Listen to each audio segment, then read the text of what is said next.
Beginning on the front of the vehicle, you will want to check play in the wheel bearing. Cayennes are not light vehicles, so you are looking for the smallest movements in the components. If you feel any movements by your applying pressure to the center of the hub, you can imagine what can happen when the full weight of the vehicle is applied. Grab the outside of the wheel and push and pull it in both directions at 12 and 6 o'clock positions and the 3 and 9 o'clock positions. If you feel any movement in the hub area of the wheel, then your bearing is probably already going bad.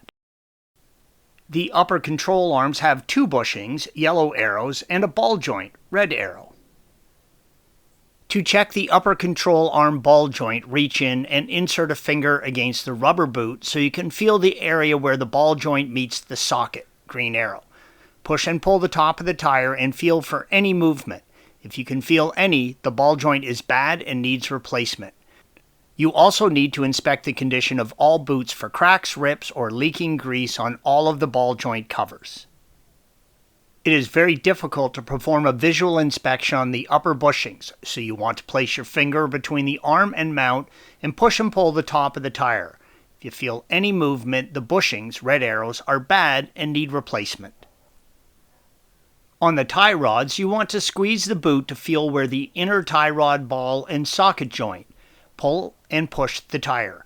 Again, if any movement is felt, the joint is bad. Perform the same inspection for the lower ball joint as you do on the upper, green arrow. Perform the same procedure for the outer tie rod ball joint, green arrow. While you are under the front of the vehicle, inspect the CV boot for rips, tears, cracks, or leaking grease, red arrow. Both bands on the boot should be tight and secure.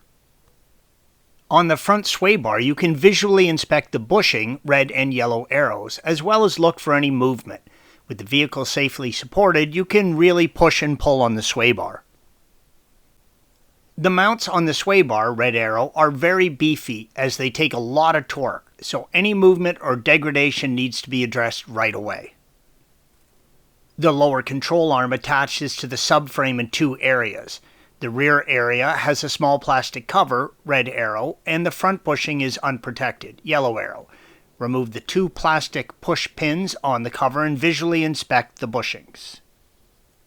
The rear bushing on our project vehicle was going bad. You can see the rips and tears in the photo, red arrow.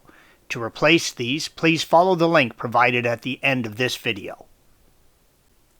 Moving to the rear, inspect the rear wheel bearing in the same manner as the front. Ours had a tiny movement by hand, which would translate to a much larger movement when the full weight of the vehicle is applied. Remember, once a bearing starts to fail, it will only get worse much quicker.